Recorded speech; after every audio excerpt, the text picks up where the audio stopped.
Hello friends, I am Aditi. Today I am going to read a fiction book to you named Forever is Just a While, whose author is SHUBHAM SINHA. Chapter 13, Little Romance. I know something is wrong with him, I said to Sanskriti on the phone at night. It had been 10 days since my birthday. What makes you think so? She asked. It's just that from a few days I am observing. Whenever I talk to him, he becomes very nervous and after some time makes some excuse to bail out from there. I don't know what's wrong with him. I tried to ask him but he didn't tell me anything. I said, I was talking about Virat. He was acting very weird from last few days. You're overthinking. There would be nothing wrong. Don't worry, Sanskriti said. Okay, anyway, so tomorrow same place? I asked. Yeah, okay, she replied. We started meeting on the top floor in school, just above the girls' stairs. We had 2 staircases in our building, one for boys and one for girls, but usually everyone used boys' stairs only, so girls' stairs used to be pretty vacant during classes.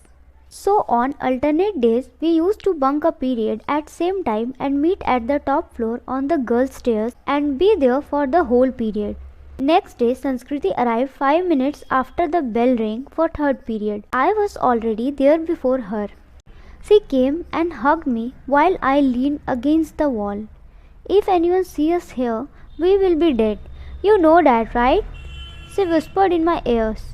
No one will find us. No one comes here in between the periods. Don't worry, I replied. After that, we started kissing. We had all the times in the world to meet but still meeting like that in school. Hiding from everyone used to bring a different type of excitement. While kissing, Sanskriti told me, Hey, I will be alone in home today. Mom has to go to market today and my brother has his tuitions. So, can I come? I asked in excitement. Yeah, but just be careful while entering so that no one sees you, she said. I thought for some time. Then I said, but I have a request. If you fulfill that, then only I'll come. What request? She asked. I whispered her request in her ears. I don't know how many things you will make me to do for you, she said with a smile and kissed me. While kissing, sobbed, if someone will come, it will create a big problem, she said while pointing towards her shirt. Oh, come on, no one will come. You worry too much, I replied. Suddenly the bell rang for the 4th period. I didn't realize how quickly the time flew. She quickly adjusted her uniform and we came out of there after that. As we were going towards my class, I saw Virat standing on the corridor and holding a girl's hand. I didn't recognize the girl from behind, but just as she turned a little, I recognized her. It was Priyushi. And suddenly I understood everything about Virat's behavior around me. Virat and Priyushi were dating. Sanskriti also understood that by seeing them together. Didn't I tell you that something is wrong? I am not going to leave that bastard, I said as I started to go towards him. They turned together and both of their faces became white just as they saw us. No, there is no need to create a scene here. Shabd, we are in school, Sanskriti said as she held my hand to stop me. I can explain everything. Please don't get me wrong, Virat started saying as we went to them. You are dating a girl who cheated on your friend? Who thought of you as his true friend? Tell me, what more you can explain? Sanskriti said before I could say something. Priyushi was just standing there facing down. You are not my friend anymore. I don't even know you from now, I said. Before I could say anything else, Sanskriti held my hand and took me away from there. After that, we went to our classes. I was not angry at Priyushi.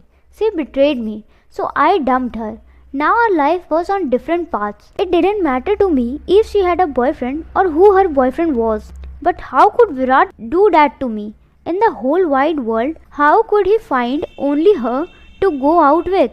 I was really pissed at him, and I was determined that I don't ever see him again. At afternoon, I told Sanskriti to cancel the plan of meeting her at her house as I wasn't in good mood after that incident. But when I realized that she became sad when I cancelled the plan, I said that I'll come. When I reached near the entrance gate of her apartment, I called her. Her flat was on the second floor. My gate is open. You just have to push the door and come inside and make sure you lock it from inside. And yes, if on stairs someone catches you, then just pick any name that comes to your mind and tell them that you are looking for his house, she explained. After 5 minutes, I was standing at her door. I pushed it open, got in and locked it from inside. The first room was empty, so I entered inside to search for Sanskriti. I heard some voice from inside. She was calling me. So I went to the last room. She was standing there in a sari, just as I had requested her. I used to find girls sexier in a sari, and that's why I requested her to wear that. She was carrying her sari very sensually. She wore a deep neck blouse in which her cleavage was showing and her navel was showing in the low waist sari. She was looking damn hot. Just as I went to her, her cell phone rang. It was her mom. She signaled me to not say anything. Yes, Mom, she said as she picked up the call. But it was very hard to stop myself even for a second. I went behind her and slowly put my hand around her bare belly and started grazing it. Yes, Mom, I'll be at home only, she was trying to say, but she was having very difficult to utter anything. Finally, she cut the call and moved towards me. You are very naughty, she said and started kissing me. After that, Shabd and Sanskriti have some private moments. We didn't do anything as we have decided that we will do that when the right time comes. We laid there for an hour. Then she called her mom to find out where she was. She told her that she will be in home in about 15 minutes, so I left quickly after that. At night, when we were talking, I asked her, "You don't leave me ever again, right?" "No, never. Not in this life at least," she replied. "Thanks for being with me. Without you, I would have been lost," I said. "If you will ever be lost, just look beside you. I will be there holding hands with you," she replied. And just then I knew she will be with me till the end of time. Chapter 14. The Dream. "What are you all doing? Leave him alone," a girl of around 13-14 years shouted at a group of boys who were fighting with a boy. I said, "Leave him alone." She went running down to them, trying to get in between. "Vani, why are you getting in between? I can handle this alone." "Go away," the boy shouted at the girl. "Shut up, Shabd," she snapped back at him. "And you all, leave him alone, or I'll complain about you all to the principal, sir," she said to the group of boys. After a while, they left without saying a word. "Why were you fighting with them, Shabd? Look at your uniform. It's all become messy. And oh my God, your hand is bleeding. Let me see," she said to the boy. "They were saying something about you," the boy replied. "What things?" the girl asked suspiciously. "I don't know, Vani, but I know it was not good. They were the same boys who used to comment on you always. They are a year senior, but that doesn't mean they can say anything about anyone. I don't like it when they comment on you like that. And who told you to come in between? I could have handled it by myself. I don't need your help," the boy shouted. "I don't care what anyone says about me. I don't want you to get hurt like this. Now just calm down and show me your hand," she ordered the boy. After a while, they were near the medical shop. The girl was applying some ointment over the cut on the boy's hand. "Is it hurting? The cut is so deep.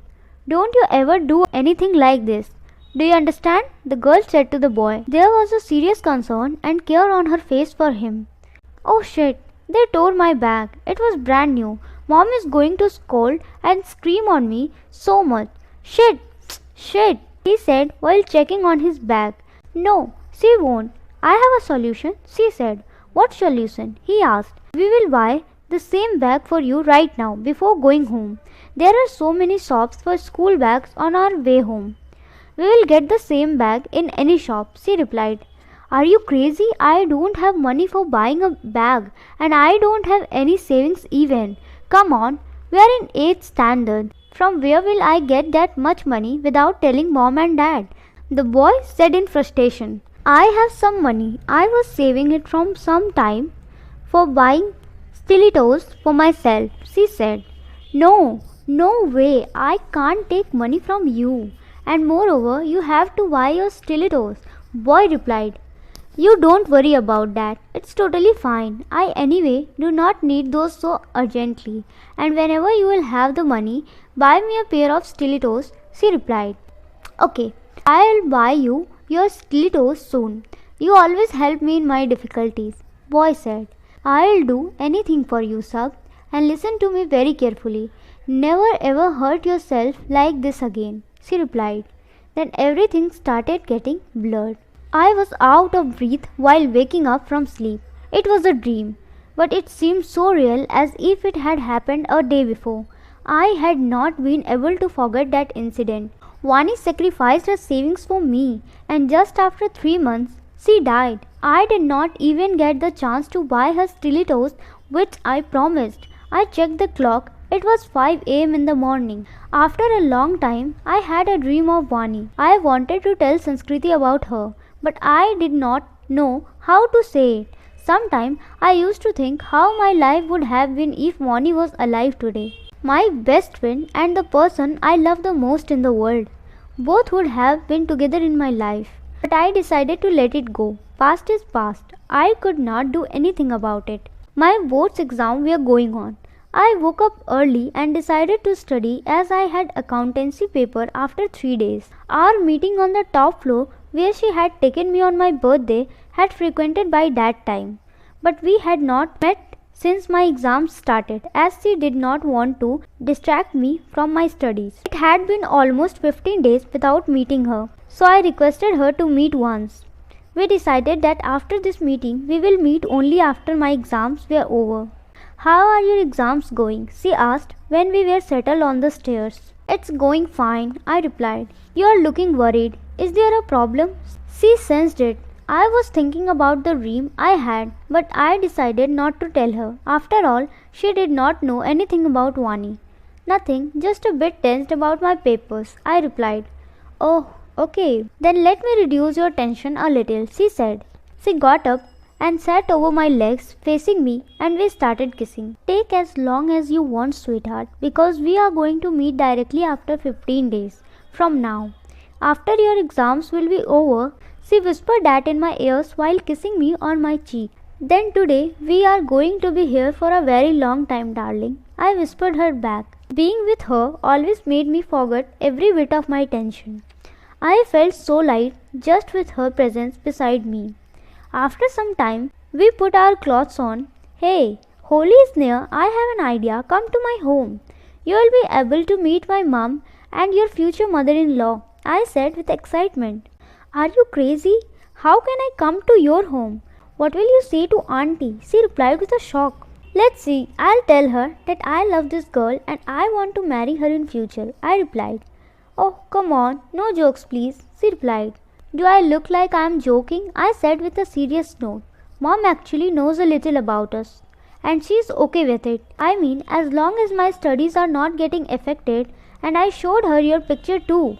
She liked it, I replied while taking her in my arms. But how?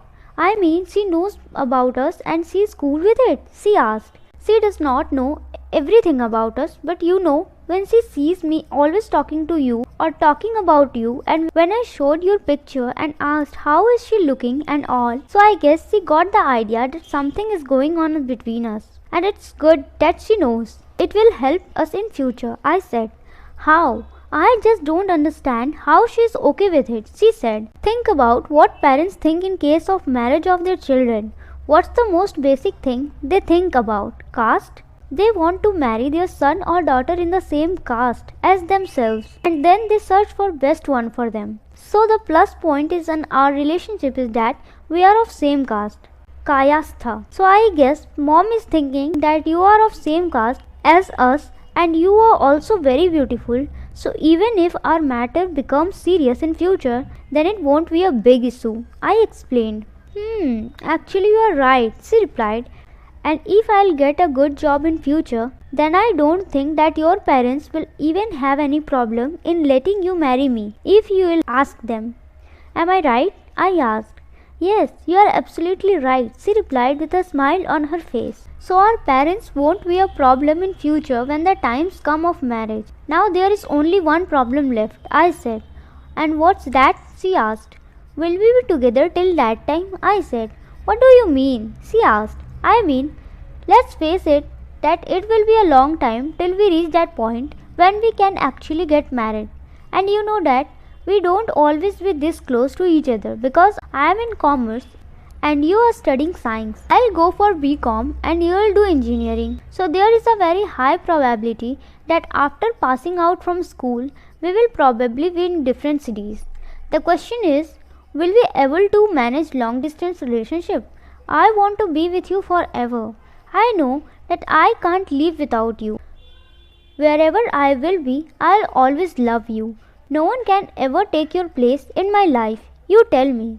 Are you ready for this type of commitment? I asked. I was ready for this when you proposed to me for the first time. You know, when you left me, I was broken from inside, but I knew if my love is true, then you will come back to me. I waited for you, and see, you came back. So yes, I am ready, and even I can't live without you. Last time, I waited for you, but I know if this time you will leave me ever, I'll die without you, she said with teary eyes. I know, baby, I don't leave you ever. Don't worry, and we will always be together. I hugged her tightly. I always used to believe that in this world there is someone special for everyone. Soulmate. We just need to find that person, and with Sanskriti in my arms, I knew I had found mine. So, this is the part 1 consisting of 2 chapters. I hope you liked it and it is understandable to you. Thank you so much for listening it, and next 2 chapters will be uploaded tomorrow at 10 pm. Till then, like, share, subscribe and support me. Thank you.